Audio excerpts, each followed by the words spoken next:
Bonjour tout le monde, c'est Cosmic, bienvenue au Comptoir Solidaire.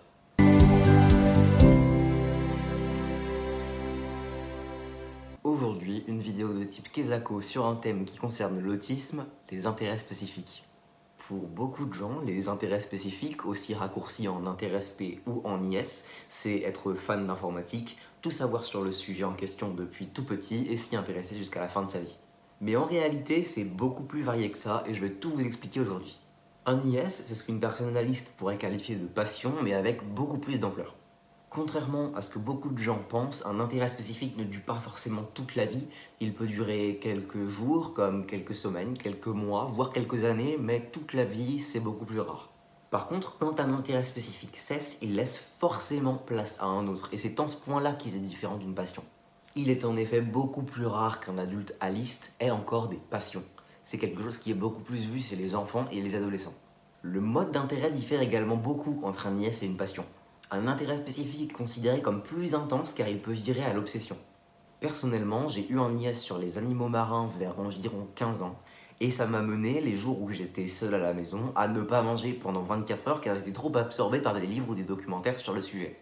À l'heure actuelle, par exemple, j'ai un IS sur l'endoctrinement, la manipulation et les dérives sectaires. Si je commence à aller sur internet pour lire des articles ou des sites sur le sujet, ou que je commence à discuter de ça avec quelqu'un, il se peut que je sois tellement passionné par cet intérêt spécifique que j'en oublie d'aller dormir.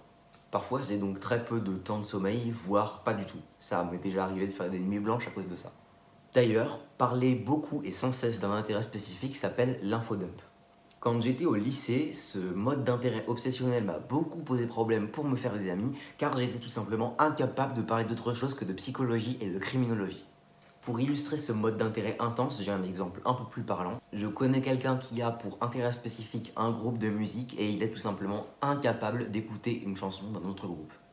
Une autre différence entre l'intérêt spécifique et la passion, c'est son caractère inconventionnel. Attention, un intérêt spécifique n'est pas forcément inconventionnel, c'est juste plus courant. Être un homme de 22 ans fan de jeux vidéo, c'est plutôt courant. Par contre, un enfant de 9 ans qui aime apprendre par cœur les horaires du bus de la ligne 13, ça c'est inconventionnel. Ces différences entre les intérêts spécifiques et les passions que je viens de vous citer sont souvent utilisées par les personnes à liste pour faire croire que les intérêts spécifiques ne sont pas sains pour les personnes qui les vivent. On entend souvent des parents et malheureusement également des soignants et des professionnels dire que les intérêts spécifiques vont couper l'enfant du monde. Or, évidemment, ce n'est pas vrai du tout. Pourquoi ? Eh bien, tout simplement parce que le rôle d'un intérêt spécifique est très différent du rôle d'une passion. Pour moi et la majorité des personnes autistes, l'IS a un rôle de stabilité. La date de naissance et de mort du gourou de ma secte préférée ne changera pas. Pour l'ami dont je vous parlais tout à l'heure, lui, les paroles de ses chansons préférées ne changeront pas non plus. Et c'est en ça qu'un intérêt spécifique apporte de la stabilité. S'il y a un changement dans ma routine ou un événement imprévu, je peux m'y raccrocher. Précédemment, je vous ai parlé de l'infodump et de mes difficultés relationnelles au lycée. Et c'est en ça que l'intérêt spécifique a un deuxième rôle, le rôle social. Pour une personne autiste, vous le savez sûrement, communiquer, c'est compliqué. Mais mes intérêts spécifiques sont des sujets que j'aime et que je maîtrise. Ça me permet donc de rendre une conversation avec quelqu'un que je connais ou non beaucoup plus facile. Quelque chose qui, j'ai l'impression, est aussi un point commun chez les personnes autistes, c'est qu'en parlant plus de ces intérêts spécifiques-là dont je vous ai parlé précédemment, qu'on arrive à rencontrer des gens avec qui on peut s'entendre et qui souvent se découvrent être autistes également. Personnellement, j'ai rencontré la plupart de mes amis actuels par les réseaux sociaux et surtout Twitter et Discord. Je me souviens que sur un des serveurs Discord dont je faisais partie, il y avait un salon qui s'appelait spécifiquement Infodump. Petite anecdote, c'est quand j'ai vu quelqu'un dans ce salon décrire par cœur et très rapidement des tas de mythes grecs que je lui ai dit « Ah, on se comprend entre personnes autistes ». Il y a eu un blanc dans les messages et c'est là qu'il m'a dit « Mais je suis pas autiste moi ». On a discuté et je lui ai dit « Ah, désolé, c'est juste que vu comment tu es infodump, j'ai pensé que tu avais forcément des intérêts spécifiques et que donc tu étais autiste également ». Ça nous a beaucoup fait rire et 2 semaines plus tard, il est revenu me voir en me disant « J'ai pris rendez-vous chez un psychiatre parce que je pense que je suis autiste ». Bref, voilà pour les rôles sociaux. Je voudrais poursuivre en disant que l'intérêt spécifique a également un rôle développemental. Je suis autiste, j'ai également plusieurs problèmes de santé mentale et j'ai un intérêt spécifique sur la psychologie. Je suis membre de la communauté LGBTQ+, et j'ai un intérêt spécifique sur l'histoire de la Pride et le genre. Et c'est quelque chose d'assez commun chez les personnes autistes. Les intérêts spécifiques, donc, et contrairement à ce que pensent beaucoup, permettent d'apprendre à se connaître et même de savoir d'où l'on vient. Pour résumer, les intérêts spécifiques sont réellement bénéfiques aux personnes autistes et pourtant ils sont souvent moqués et incompris par les personnes ALICE. Bien que j'ai dit que les sujets de mes intérêts spécifiques étaient des sujets que je maîtrisais, tous les intérêts spécifiques ne se vivent pas par les personnes autistes de la même manière. Si on pense souvent qu'un intérêt spécifique se résume à apprendre des tas et des tas de faits par cœur et donc connaître sur le bout des doigts un sujet spécifique, ça n'est pas forcément comme ça que ça fonctionne. J'ai aussi eu des intérêts spécifiques, notamment sur les dinosaures, qui consistaient à simplement acheter des livres pour regarder les images qu'il y avait à l'intérieur.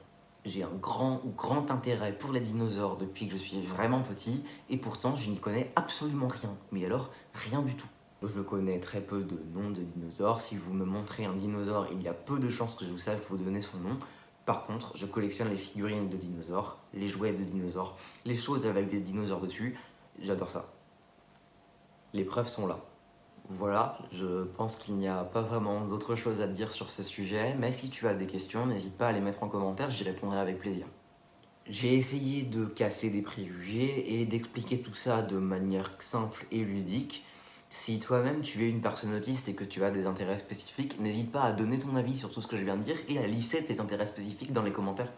Ça peut toujours être intéressant de voir comment les sujets d'intérêt spécifiques sont diversifiés, ou alors peut-être que tu trouveras quelqu'un qui a les mêmes IS que toi. Je pense d'ailleurs que peut-être un jour, je ferai une vidéo dédiée à mes intérêts spécifiques. Ça peut être cool. Et évidemment, je le dis pas souvent, mais si tu trouves que c'est une idée de merde, t'as le droit de me le dire aussi. C'est donc la fin de cette vidéo. Si tu m'as écouté jusqu'ici, je te remercie grandement. N'hésite pas à laisser un like si ma vidéo t'a plu, à commenter comme je te le disais tout à l'heure. Tu peux également partager cette vidéo si tu as des proches qui ne connaissent pas bien l'autisme ou si tu as dans ton entourage quelqu'un qui se questionne sur son propre diagnostic. Si tu veux en savoir plus sur moi, avoir de temps en temps des petits updates sur le montage, ou que simplement tu aimerais découvrir un peu les produits que je vends sur ma boutique Etsy, n'hésite pas à cliquer sur les liens qui sont dans la description ou tout simplement à lire les noms qui vont s'afficher juste après de mes réseaux sociaux dans le générique de fin. Si tu es nouveau et que tu t'abonnes à ma chaîne, déjà merci et surtout n'oublie pas de cliquer sur la petite cloche pour recevoir les notifications car je poste une vidéo tous les mercredis matins. Merci encore et à bientôt, c'était Cosmic, salut.